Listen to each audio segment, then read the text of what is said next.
Kamusta po kayo? Bago po ang lahat, first things first.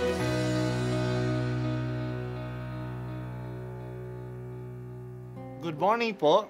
Sinisimulan po natin ngayon ang first things first.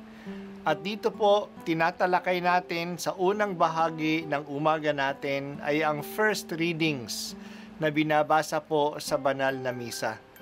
Ito pong tinatalakay natin kasi madalas po kasi marami na tayong alam tungkol sa gospel readings.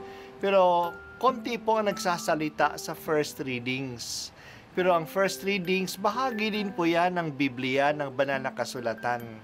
Kaya susubaybayan po natin ang mga first readings, basahin po natin at kuminsan kailangan ng basahin ng 2 o 3 beses bago maintindihan kasi hindi po tayo familiar sa mga istorya at sa mga kaisipan na tinatalakay dito. Ang pagbasa mula sa unang sulat ni Apostol San Pablo sa mga taga-Tesalonika. Mga kapatid, isa pang bagay ang ipinapayo namin sa inyo sa pangalan ng Panginoong Yesus. Sana'y lalo pang pagbutihin ninyo ang pamumuhay ninyo ngayon. Pamumuhay na ayon sa inyong natutuhan sa amin, upang kayo'y maging kalugod-lugod sa Diyos. Batid naman ninyo ang mga aral na ibinigay namin sa inyo buhat sa Panginoong Hesus. Ibig ng Diyos na kayo'y magpakabanal at lumayo sa kahalayan. Dapat maging banal at marangal ang layunin ng sinuman sa kanyang pag-aasawa at hindi pagsunod lamang sa pita ng laman, tulad ng inaasal ng mga taong hindi nakakakilala sa Diyos. Sa gayon, hindi yuyurakan ninuman ang karapatan ng kanyang kapwa, ni pupugayan man ng dangal. Tulad ng sinabi namin sa inyo noon pa at mahigpit na ibinabala, parurusahan ng Panginoon ang gumawa ng ganitong kasamaan. Tayo'y tinawag ng Diyos upang mamuhay sa kalinisan, hindi sa kahalayan. Kaya, ang sinumang humahamak sa aral na ito ay humahamak hindi sa tao, kundi sa Diyos na siyang nagkakaloob sa atin ng Kanyang Espiritu Santo. Ang salita ng Diyos. Salamat sa Diyos. Itinakda ni Papa Francisco na ang buwan ng September ay ang buwan ng Season of Creation.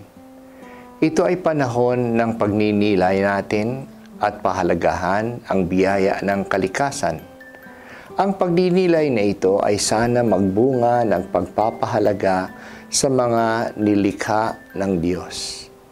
Ipagdasal natin na ang lahat ay magkaroon ng pagkakilala na ang mundo natin ay iisa lamang. Wala nang ibang mundo tayong mapupuntahan.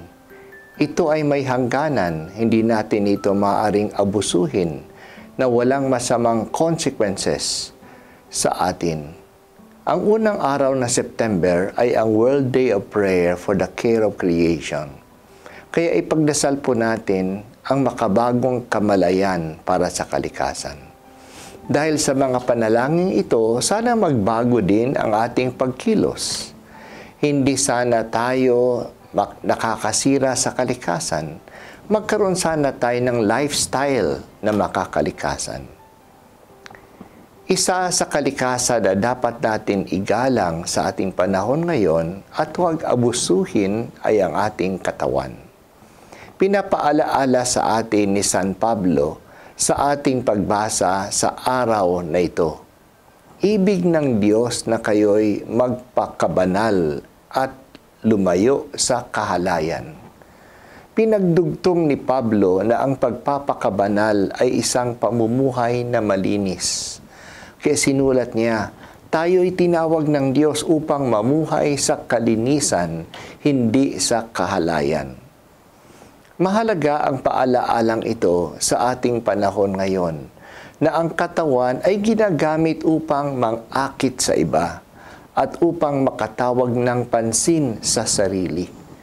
Nawawala na ang tinatawag na modesty sa pananamit at sa pagkilos.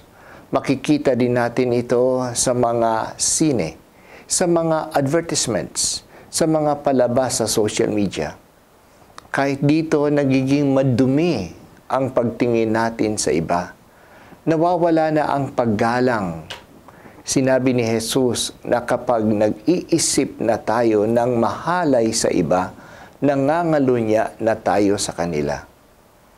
Mayroong ikasampung utos ng Diyos, "Thou shalt not covet your neighbor's wife." Huwag pagnasaan ang iba. Mabigat din ang sinulat ni San Pablo. Ang sino mang humamak sa aral na ito ay humahamak hindi sa tao kundi sa Diyos, na siyang nagkaloob sa atin ng Kanyang Espiritu Santo. Kapag hinahamak natin at pinagnanasaan natin ang katawan ng iba, ito'y kasalanan hindi lamang sa Kanya, kundi sa Diyos. Kasi ang katawan ng tao ay templo ng Espiritu Santo. Iniisipan natin ng masama ang templo ng Diyos. Hindi natin ito ginagalang. Pinagnanasaan pa natin ito upang gamitin para sa sarili. Hindi ba napakasama nito? Kahit natalamak ngayon ang kakulangan sa paggalang at pagpapahalaga sa katawan, huwag sana tayong magpadala sa kaugalian at sa pananaw na ito. Una, bigyan natin ng sapat na paggalang ang ating katawan. Magdamit ng maayos, kumilos ng mahinahon. Pangalawa, maging mapili tayo sa ating pinanunood at tinitingnan. Control of the eyes is very important. Ang mata ay ang liwanag ng ating katawan. Kung madilim o madumi ang liwanag natin, magiging madumi ang ating pag-iisip. At pangatlo, piliin natin ang mga pinag-uusapan natin o ang mga pag-uusap na pinapasukan natin. Huwag tayong makiisa sa mga mahahalay na pag-uusap o makiisa sa mga green jokes. Tandaan natin, ibig ng Diyos na tayo'y magpakabanal at lumayo sa kahalayan. O banal na Espiritu, palagi mong ipaalaala sa akin na ikaw ay nananahan sa katawan ko at sa katawan ng lahat ng tao. Sana mabigyan ko ng halaga ang iyong templo sa bawat kapwa ko. Po ang unang pagbasa at ako po ay si Bishop Broderick Pabilio dito sa First Things First.